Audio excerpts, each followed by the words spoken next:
Dis-moi, tu fais du sport dans ta vie? Est-ce que la masturbation ça compte? Non, non. T'as ta réponse alors? T'aimes le sport à la télé du coup?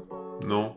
Putain, qu'est-ce qu'on se fait chier avec toi? Moi je te fais chier? C'est pas moi qui casse les couilles de tout le monde avec son avis de merde sur des trucs souvent à chier que tu recommandes même pas alors qu'on en a rien à foutre. T'as pas d'abonnés?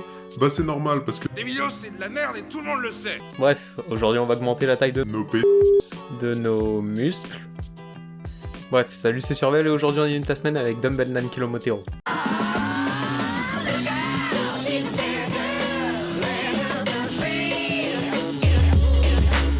Comme j'ai assez fait traîner et qu'on est tous là pour parler de fion, alors commençons dès maintenant. Surtout qu'on a assez vu ta gueule. Hibiki Sakura, une lycéenne qui crève de faim et qui ne s'arrête jamais de bouffer, nous amène à une terrible situation. Son ami lui dit qu'elle aurait peut-être grossi. Je m'attendais plutôt à de l'hyperphagie. Le quoi? Tu connais pas ce mot? On s'en fout, Hibiki se retrouve donc face à son terrible problème, ses vêtements semblent avoir rétréci, sauf que non, elle a effectivement grossi. En même temps, si tu fais pas de sport et que tu manges tout le temps, ça finira par arriver, hein. Pas de surprise particulière ici. En atteignant le poids titanesque de 55,4 kg pour 1m60, elle se considère comme énorme. Quoi? Mais ça fait que 21,6 d'IMC? Même toi t'es plus gros, ça veut juste dire qu'elle a une corpulence normale?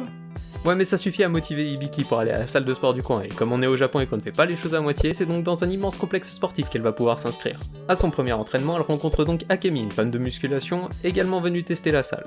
Toujours lors de cette séance d'essai, les deux jeunes filles issues du même lycée vont donc rencontrer Machio, celui qui sera leur coach. Et donc Machio aura pour seule utilité d'être le beau gosse de service dont tous les animés ont besoin. Ceux qui te font complexer? C'est des dessins.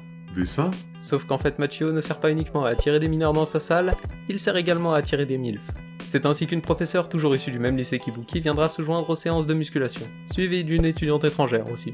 Tout ça grâce à de multiples péripéties, mais surtout de la motivation et le formidable pouvoir de l'amitié. T'es sérieux? Non, tout ça grâce à Machio, qui possède également une forme de Super Saiyan aux cheveux courts. En vrai, j'adore cet animé, il est très drôle et en plus il est éducatif. Donc ça, c'est éducatif? Oui, en regardant tous les épisodes, tu découvres l'exécution de plein d'exercices, et c'est qu'une diète spécifique peut t'apporter. En fait, c'est pas juste un animé comique, l'histoire est comique pour permettre de faire passer plus facilement toutes ces leçons. Et aussi pour pouvoir mettre des situations gênantes qui plaisent aux pervers. Exactement. Le plus gros point fort de cet animé, c'est donc bien sa capacité à enseigner des exercices, ce qui permet d'avoir de solides bases pour commencer la musculation, et même sans matériel. Mais que serait un bon animé sans fion? T'es sûr de ta phrase là? Eh ben carrément, parce que je construis ma liste d'animés à regarder en fonction des recommandations de mes proches et des affiches que je vois. Un peu comme tout le monde en fait, je pense. Et en fait, je n'ai pas vraiment de défauts à souligner. Alors oui, c'est cliché avec les mecs ultra musclés et les meufs ultra bonnes, alors que la majorité des gens qu'on voit dans une salle de sport, ben c'est quand même des gens normaux qui vont aussi sur Instagram. C'est pas de la propagande pour le sport, mais ça motive les whips comme moi à aller en faire. Donc c'est vraiment une bonne chose de rendre tout ça intéressant pour tout type de public, de par la dimension comique ou la légère dimension sexuelle. Je pense que c'est un très bon animé qui a su capter son public, même si on peut détester certains moments lourds où ça hurle pour pas grand chose, ou encore d'autres clichés habituels de l'animation japonaise. C'est un bon animé qui mérite vraiment d'être regardé, même si on peut le critiquer pour les mêmes raisons pour lesquelles moi je l'aime bien. Mais du coup, toi tu l'as regardé pour la muscu? Ou pour les culs? Surtout pour la muscu. Surtout pour la muscu. Bref, abonne-toi, active la cloche, lâche ton meilleur pouce en l'air, dis-nous en commentaire ce que tu voudrais voir pour une prochaine fois, partage cette vidéo à tes amis si tu les aimes sur les réseaux sociaux.